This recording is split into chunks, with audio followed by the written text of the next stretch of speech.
Bullets tore through the air. SEALs crouched behind rubble, hearts pounding wildly.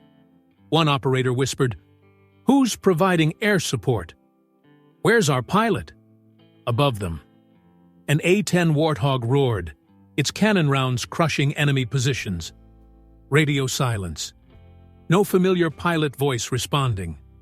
Suddenly, a female voice crackled through. "Angel 9. Target cleared." The SEAL commander froze in shock. A female pilot? Everyone looked up at the sky, amazed as the Warthog unleashed fury like a god of war. Captain Elena Richter stepped out of the NATO briefing room like she was walking into a boys' club that didn't want her there. 30 years old. A German pilot with humble origins, tall and lean, brown hair pulled back in a regulation ponytail, quiet eyes that seemed to absorb everything around her. She had graduated top of her class from NATO flight training, but many of her male colleagues treated her like she was there to fill a diversity quota rather than actually fly combat missions. The Navy SEAL pilots whispered among themselves at the officers' club, "The A-10 Warthog is a beast, not designed for weak women who belong in transport planes." Elena chose silence over confrontation, focusing instead on mastering every mechanical detail, every attack procedure, every emergency protocol.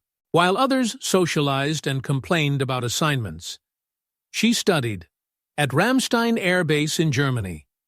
She was routinely overlooked during tactical discussions, pushed toward logistics and support roles rather than combat missions. The message was clear. Real fighting was men's work. Captain Rodriguez, a young hotshot pilot, smirked during weapons training. "Don't even think about pulling the trigger on that GAU-8 cannon. The recoil will break your little arms." Elena didn't respond to the mockery. She simply continued cleaning her sidearm, preparing her flight gear for the next training exercise, letting her preparation speak louder than any argument. Her small acts of competence went unnoticed by most. She helped aircraft mechanics adjust cable systems, reassured nervous young airmen before their first combat deployment, always working quietly in the background. In her personal logbook, Elena meticulously recorded small technical errors that other pilots overlooked or ignored. Details about engine performance, weapons system calibration, fuel efficiency improvements, the kind of obsessive attention that separated good pilots from exceptional ones. During practice flights, she consistently achieved the smoothest landings, the most efficient fuel consumption, the most accurate weapons delivery. But recognition went to the louder, more aggressive male pilots who fit the traditional fighter pilot stereotype. The other pilots treated her A-10 assignment like a consolation prize.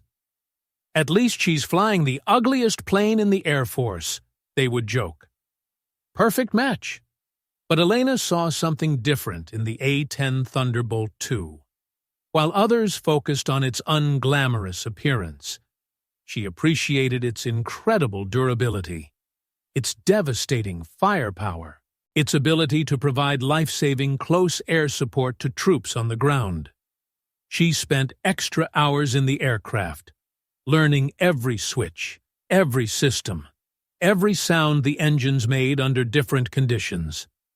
The A-10 wasn't just her assigned aircraft, it was becoming an extension of her own body. "The Warthog chooses its pilot," she wrote in her journal. "Most people try to dominate it. I'm learning to partner with it." During off-duty hours, Elena volunteered at the base medical facility, helping treat wounded soldiers returning from combat deployments. She listened to their stories, learned about the critical importance of close air support, understood that pilots weren't just flying machines, they were protecting human lives. One wounded sergeant, recovering from an IED explosion, grabbed her wrist weakly during his physical therapy. "Ma'am, when you're up there in that A-10, remember that down here, we're counting on you to bring the thunder when we need it most." Those words stayed with Elena. This wasn't about proving herself to arrogant male pilots. This was about being ready when soldiers' lives depended on her skills. The base weapons instructor, Master Sergeant Collins, noticed Elena's dedication during gunnery practice. "You're different from the other pilots," he observed. "They want to be heroes. You want to be effective." Elena smiled quietly. Heroes get people killed when they showboat. Effectiveness saves lives. Her methodical approach to training irritated some of the more impulsive pilots. While they competed to see who could pull the most dramatic maneuvers, Elena focused on precision, accuracy, consistency. "She flies like a computer," complained one pilot. "Where's the passion? Where's the fire?" But Master Sergeant Collins understood what Elena was building. "She's not flying for adrenaline," he told his assistant instructors. "She's flying for the guys on the ground who need someone they can count on absolutely." A maintenance chief later testified, "She didn't talk much, but I watched her check every bolt on that A-10 by hand." Other pilots laughed, but I knew she had the eyes of a real pilot. Someone who understood that details save lives. The mission briefing at 0500 hours was routine on paper. A Navy SEAL team would conduct reconnaissance in the Kandahar province of Afghanistan, with standard air support on standby. Captain Mitchell, the assigned A-10 pilot, was confident and relaxed during the pre-flight briefing. 12 SEALs, light reconnaissance, probably won't even need air support, he announced to the assembled air crew, should be home in time for dinner. Elena wasn't part of the official mission roster. She was assigned to base defense duty, monitoring radar systems and handling routine administrative tasks, the kind of unglamorous work that kept her away from real combat operations. But at 0847 hours, everything changed in an instant. The SEAL team had been moving through a narrow valley when enemy forces triggered a perfectly coordinated ambush. Hidden fighters emerged from concealed positions, automatic weapons fire erupting from multiple directions simultaneously. "Mayday! Mayday!" came the desperate radio call from SEAL team leader Commander Johnson. "We're taking heavy fire from all sides. We need immediate air support." Captain Mitchell's A-10 was already airborne, responding to the emergency call. But as he approached the target area, surface-to-air missiles streaked up from concealed positions. "I'm hit! I'm hit!" Mitchell's voice crackled over the radio. "Engine fire! I'm going down." His aircraft crashed into the mountainside, the explosion visible for miles. The SEAL's only air support was gone, leaving 12 elite warriors pinned down in a kill zone with enemy forces closing in from every direction. "Where's our backup pilot?" Commander Johnson shouted over the gunfire. "We need air support now, or we're all dead." But there was no backup pilot officially assigned. The mission planners hadn't anticipated losing their primary aircraft. The nearest air support was 40 minutes away, far too long for the surrounded SEALs to survive. Radio chatter filled with panic as Base Command realized the terrible situation. "Negative on immediate air support. All available aircraft are committed to other sectors." Elena was monitoring the emergency frequency from her radar station when she heard the SEAL's desperate calls for help. 12 men were about to die, and the military bureaucracy was too slow to save them.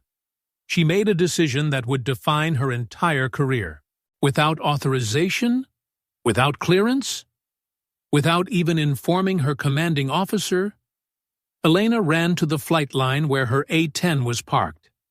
The aircraft was fueled and armed for training exercises, ready for immediate takeoff. "Ma'am, you can't take that bird without authorization," shouted Sergeant Williams, the duty officer. "Those SEALs will be dead before authorization comes through," Elena replied, already climbing into the cockpit. "I can be over their position in 12 minutes. The A-10's engines roared to life. Elena's hands moved across the instrument panel with practiced precision, running through pre-flight checks at triple normal speed. Every hour of obsessive training was paying off now. "This is Angel 9 requesting immediate takeoff clearance for emergency air support mission," she radioed to the control tower. "Negative, Angel 9. You are not authorized for this mission. Return to parking immediately." Elena ignored the order. She pushed the throttles forward and accelerated down the runway, her A-10 lifting into the Afghan sky like a metal angel of vengeance. The flight to the SEAL position took 11 minutes. As Elena approached the valley, she could see the tactical situation clearly. 12 Americans pinned behind rocks and debris. Enemy fighters positioned on 3 sides with heavy weapons, muzzle flashes indicating sustained automatic weapons fire. "This is Angel 9 on station," she radioed to the SEALs. "I see your position. Marking targets now." Commander Johnson's voice was filled with disbelief. "Angel 9? Who is Angel 9? We weren't told about backup air support." Elena didn't answer the question. She was too busy lining up her first attack run. The A-10's GAU-8 Avenger cannon, a 7-barrel rotary cannon capable of firing 3,900 rounds per minute, was about to speak with devastating authority. She dove toward the enemy positions, the Warthog's distinctive engine sound announcing death from above. The cannon fired in controlled bursts, each round precisely placed to neutralize threats without endangering the surrounded Americans. The effect was immediate and terrifying. Enemy fighters who had been confidently closing in on the SEALs suddenly found themselves under attack by one of the most feared close air support aircraft ever built. "Who's shooting?" "Where's the pilot?" whispered one SEAL, amazed at the precision of the air support they were receiving. Elena made pass after pass, systematically destroying enemy positions with surgical precision. Her months of obsessive training, her attention to every technical detail, her partnership with the A-10, all of it came together in a display of aerial combat that would be talked about for years. But the radio remained mysteriously silent. No pilot chatter, no identification, just the sound of salvation arriving with 30mm cannon rounds. A SEAL later told military investigators, "We heard that voice over the radio. Calm, no panic, no ego, just professional competence. My heart knew we were going to live through this." As Elena continued her devastating attack runs, word spread rapidly through military communication networks. An unidentified A-10 was single-handedly saving a trapped SEAL team. But nobody knew who was flying it. "Angel 9 on station, target eliminated," came the calm female voice over the radio frequencies. NATO command centers across the region went silent. The voice didn't match any pilot on their current mission rosters. More importantly, it was clearly a woman's voice. And there were no female A-10 pilots officially assigned to combat missions in this sector. Captain Rodriguez, the same pilot who had mocked Elena's ability to handle the A-10's cannon recoil, was monitoring the emergency frequency from his own aircraft. His voice crackled with disbelief and anger. "Whoever Angel 9 is, you're not authorized for this mission. Identify yourself immediately." Elena's response was devastating in its simplicity. "If I hadn't taken this mission, 30 American soldiers would be dead right now." The mathematical precision of her attack continued. Elena wasn't just randomly firing at enemy positions. She was systematically dismantling the entire ambush, neutralizing threats in tactical sequence, creating safe corridors for the SEALs to maneuver. From his position behind a boulder, Commander Johnson watched the most impressive display of close air support he had ever witnessed. "This isn't some rookie pilot," he told his team. "This is a warrior. This is what excellence looks like." But the revelation that was about to shake the entire military establishment was just beginning. "Base command to Angel 9. Identify yourself immediately or face court-martial," came the stern order from a senior officer. Elena's response sent shockwaves through every radio frequency. "This is Captain Elena Richter. Call sign Angel 9. The pilot you said wasn't qualified to fly combat missions." The silence that followed was deafening. Every male pilot who had dismissed her, every officer who had pushed her toward support roles, every person who had assumed that women couldn't handle the A-10 Warthog, suddenly realized they were watching their assumptions being destroyed by 30-millimeter cannon fire. First twist. The woman they had relegated to radar duty was not only flying the A-10, she was flying it better than any of them ever had. Captain Rodriguez's voice came back over the radio, much quieter now. "Elena, how did you... the recoil, the G-forces." "The A-10 doesn't care about your gender," Elena replied while lining up another precision strike. "It only cares about your competence, and I've been competent since day one." Second twist, this wasn't just about proving female pilots could fly combat missions. This was about exposing how prejudice had nearly cost 12 American lives. The SEALs on the ground were witnessing history. A female pilot who had been systematically excluded from combat roles was single-handedly saving their lives while her male colleagues watched in stunned amazement. "Angel 9. This is Commander Johnson," came the grateful voice from the ground. "I don't care if you're male, female, or a Martian. You're the finest pilot I've ever seen in action." Elena's tactical display continued with methodical precision. She identified and eliminated enemy mortar positions, neutralized sniper nests, created safe evacuation routes. Every decision was perfect. Every shot was exactly where it needed to be. At NATO headquarters, senior officers were scrambling to understand how their support personnel had launched an unauthorized combat mission and was conducting it flawlessly. "Sir," a communications officer reported to the base commander, "Captain Richter has neutralized 14 enemy positions, eliminated 37 hostile combatants, and rescued 12 SEALs. 0 friendly fire incidents, 0 collateral damage." The base commander stared at the tactical display in disbelief. "The woman we assigned to radar duty just conducted a perfect close air support mission?" Meanwhile, Elena continued her work with deadly efficiency. She wasn't showboating, wasn't trying to prove a point through dramatic maneuvers. She was simply doing what needed to be done with absolute professional competence. "Angel 9. This is Overlord Command," came a new voice. "Higher authority. More respectful tone. You are hereby granted full command authority for this mission. Proceed as you see fit." Elena's response revealed everything about her character. "Thank you, but I don't need command authority. I just need these SEALs to go home alive." The pilots who had spent months dismissing her abilities were now listening in silence as she demonstrated tactical flying skills that none of them possessed.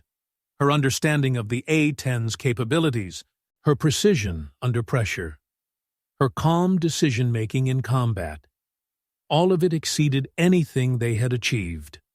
Master Sergeant Collins, monitoring from the base, smiled grimly as he listened to Elena's performance. "Told you she was different," he muttered to his assistant. "She doesn't fly for glory. She flies to get the job done." The final moments of the rescue were poetry in motion. Elena provided cover fire while the SEALs moved to secure landing zones, guided medical evacuation helicopters through dangerous airspace, and maintained overwatch until every American soldier was safely extracted. "Angel 9, this is Commander Johnson," came the final radio transmission from the rescued SEALs. "I've worked with a lot of pilots in my career. You're not just good, you're legendary." As Elena finally turned her A-10 toward home base, she had accomplished something unprecedented. She had saved 12 lives, proven every skeptic wrong, and redefined what military leadership looked like. But, perhaps most importantly, she had done it all while maintaining the quiet professionalism that had always defined her character. A war correspondent embedded with NATO forces later wrote, "I watched the entire military establishment's assumptions about women in combat get demolished by precision cannon fire. It was the most beautiful destruction I've ever witnessed." When Elena's A-10 Warthog touched down at Ramstein Air Base, the entire flight line had transformed into something resembling a hero's welcome. But it wasn't the typical celebration with cheering and backslapping. Instead, hundreds of military personnel stood in respectful silence. Pilots who had dismissed her, mechanics who had ignored her, commanding officers who had relegated her to support roles. All of them now understood they had witnessed something extraordinary. The 12 rescued SEALs had already transmitted their after-action reports. The story spreading through military networks was unprecedented. A female pilot, flying without authorization, had conducted a flawless combat rescue mission that male pilots had been deemed too valuable to risk. Elena climbed out of her cockpit with the same quiet efficiency she had always shown. Her flight suit was soaked with sweat from the intense G-forces and adrenaline of combat, but her expression remained calm and professional. No one applauded. The moment was too profound for cheap celebration. Instead, senior officers who had previously questioned her qualifications now approached with obvious respect.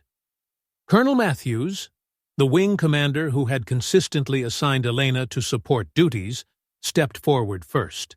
His voice carried genuine humility. "Captain Richter, I owe you an apology. We all do. Your performance today was exceptional by any standard." Elena's response revealed everything about her character. "Sir, I didn't do this to prove a point about female pilots. I did it because 12 Americans needed to come home alive." The transformation in base culture was immediate and permanent. The casual dismissal of female capability, the assumptions about physical limitations, the relegation of women to safe assignments, all of that evaporated in the face of undeniable proof. Captain Rodriguez, who had mocked her ability to handle the A-10's cannon recoil, submitted a formal written statement to his commanding officer. "I was wrong about Captain Richter's capabilities. My prejudice nearly contributed to the deaths of 12 American servicemen. I request this apology become part of my permanent record." The story spread beyond Ramstein Air Base with incredible speed. Military communication networks carried reports of the German female pilot who saved 12 SEALs to NATO installations across Europe and the Middle East. Young female service members, previously discouraged from pursuing combat roles, suddenly had a new role model. Elena Richter had proved that competence transcended gender. That skill mattered more than stereotypes. But perhaps the most significant change was in how military leadership approached pilot assignments. The systematic exclusion of women from combat roles, justified by assumptions about physical capability, no longer seemed defensible. She flew that A-10 like it was an extension of her own body, observed Master Sergeant Collins during the post-mission debrief. Better than any male pilot I've trained in 25 years of service. The pilot's lounge, once a bastion of masculine bravado and casual sexism, became noticeably quieter. The easy jokes about female limitations seemed inappropriate after watching Elena's combat performance. Lieutenant Sarah Chen, a young pilot who had been struggling against similar prejudices, approached Elena during the evening meal. "Ma'am, thank you for showing us what's possible." I was starting to believe what they said about women not being strong enough. Elena's response was characteristic. "Strength isn't about muscle mass. Lieutenant, it's about preparation meeting opportunity. When lives depend on your skills, your gender becomes irrelevant." The rescued SEALs made their own statement about Elena's performance. Commander Johnson submitted an official commendation request. "Captain Richter demonstrated aerial combat skills that exceeded anything in my 15-year military career. Her precision, decision-making, and tactical awareness were flawless under extreme pressure. But Elena herself remained focused on the mission rather than the recognition. She declined interview requests from military journalists, avoided the officers' club celebrations, and returned to her regular duties with the same quiet professionalism she had always shown." The base's female service members, previously marginalized in social and professional settings, found themselves being taken more seriously. Elena's actions had created space for other women to demonstrate their own capabilities. "Everything changed after that day," recalled Technical Sergeant Maria Santos, an aircraft mechanic. "Suddenly, our opinions mattered. Our expertise was valued. She opened doors for all of us." The symbol that emerged from Elena's rescue mission was her call sign, Angel 9. It became shorthand throughout military circles for unexpected competence, quiet professionalism, and the power of preparation. Young pilots, both male and female, began requesting assignment to Elena's wing. They wanted to learn from someone who had proved that excellence transcended every conventional assumption about military aviation. If you believe that real strength isn't about how much noise you make, but about being ready when others need you most, type Angel 9 in the comments. 6 months after the rescue mission that saved 12 SEALs, Captain Elena Richter quietly transferred to a new assignment at NATO headquarters in Brussels. She had declined numerous offers for media interviews, book deals, and speaking engagements. The farewell ceremony at Ramstein Air Base was unlike anything in the installation's history, not because it was elaborate, but because of what it represented. Hundreds of military personnel, from all ranks and specialties, gathered to honor someone who had redefined their understanding of capability and courage.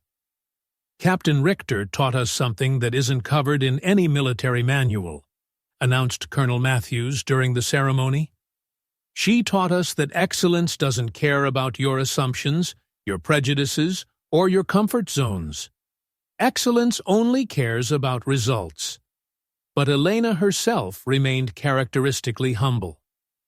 "I was simply doing my job," she told the assembled crowd. "The real heroes are the SEALs who risk their lives every day, and the maintenance crews who keep these aircraft flying safely." The 12 rescued SEALs had requested permission to attend Elena's farewell personally. Commander Johnson presented her with a simple gift, a small metal plaque engraved with the coordinates of their rescue location and the words Angel 9, when we needed miracles. "Ma'am, we'll never forget that you were ready when we needed you most," he said. "You gave us the chance to see our families again." There's no way to repay that kind of gift. Elena looked at each of the men she had pulled back from certain death. "You repay it by living lives worthy of the sacrifice," she said simply. "By being the kind of soldiers your country can be proud of." After Elena's departure, her former A-10 was retired from active service and placed on permanent display at the base museum.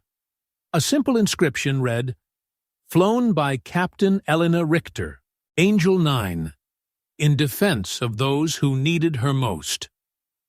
The story of Elena Richter became required study at military flight schools across NATO countries. Her tactical decisions were analyzed, her preparation methods were taught, her calm professionalism became a model for pilots of all genders. But perhaps the most important legacy was simpler. Throughout military installations around the world, the automatic assumptions about who could do what began to change. The question shifted from, "Are you strong enough?" to, "Are you prepared enough?" A year later, Elena received a package with no return address. Inside was a photograph of 12 SEALs at a reunion dinner. All of them with their families.